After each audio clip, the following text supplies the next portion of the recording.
Hey, this is John. And I'm Blake. We're the Submarines, and this is E-Rockster. E-Rockster. Here I am with all the pleasures of the first world laid out for me. Who am I to break down? How long have you guys been in Los Angeles? About 4 years now, I think. You are married? Yes, affirmative. Affirmative. Affirmative. How long has it been? 3 years in June. Yeah, 3 years, yeah. So I'm curious how you guys came to meet and how you decided to start a band together. I had a band called Jack Drag back in Boston, and Blake was performing, doing her own stuff as well. She was in my band for a while, and then I helped produce her record, and so we just kind of we've worked together a long time.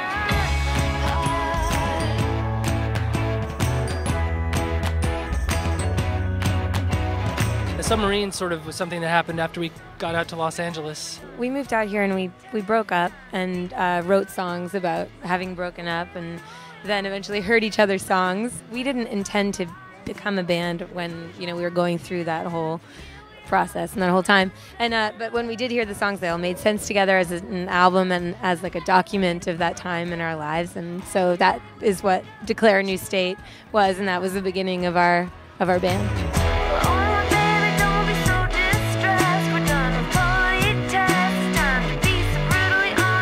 Record definitely has a much different tone to it, and Honeysuckle Weeks, right? Just came out recently. Yep. Yeah.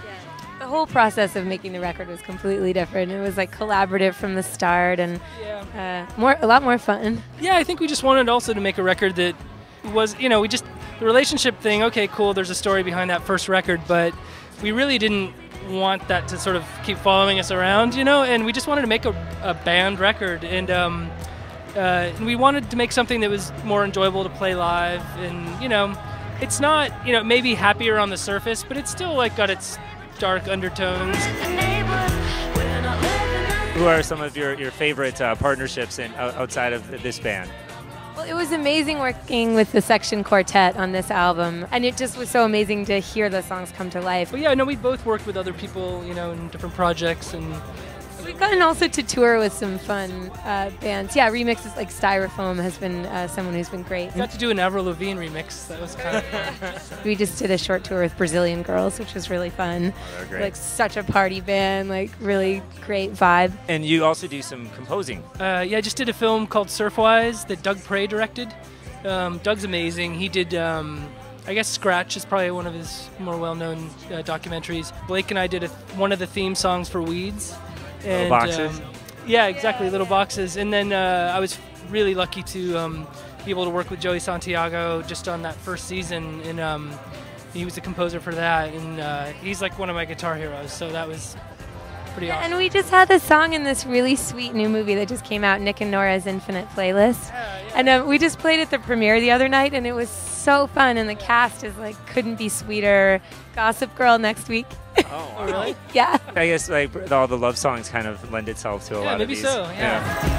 Every day we wake up, we choose love, we choose life, we try, it's too easy just to fall. Blake, you're the great-granddaughter of F. Scott Fitzgerald. That is true. Affirmative. Did you have any favorite books of his, like, growing up? I mean, what was like that, having a famous author? It sort of changes all the time, and I sort of revisit them, but I think The Beautiful and the Damned is my favorite. This Side of Paradise I think I enjoy the most. It's fun. There's like laugh out loud funny moments, and of course The Great Gatsby is a masterpiece, so it's hard to narrow it down. What was the Boston scene like when you guys were getting started? And when I was starting out, like bands like the Blake Babies and the Lemonheads were sort of getting going, and Buffalo Tom and Pixies were around. You guys like shared they were in the same practice space as Pixies. Yeah. Like that's so great. It was a great scene, though. I mean, it's a good place to start a band and be in a band. What's up next for you guys? You're going on tour with Amy Mann, is that right? For a month in Europe. Very excited. Yeah, it's going to be cool. So what else do you have lined up for the new record? We're probably going to start working on another video. I think in the new year we're probably going to get out and tour, do a headlining tour, and we've been working on some new tracks. We have a cover of Boys Don't Cry coming out on a compilation, I think, next month. Right on. Well, thank you guys very much for spending some time with us. Yeah, it's been great talking with you. Yeah. Have a great show Comfy today. couch.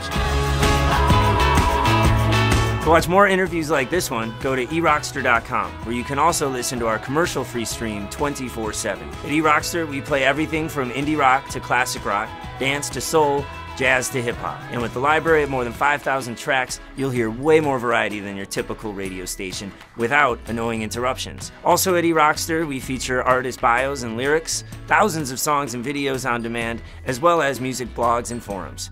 eRockster is also available on your iPhone. Just go to your app store, search eRockster, and you can take us with you everywhere you go.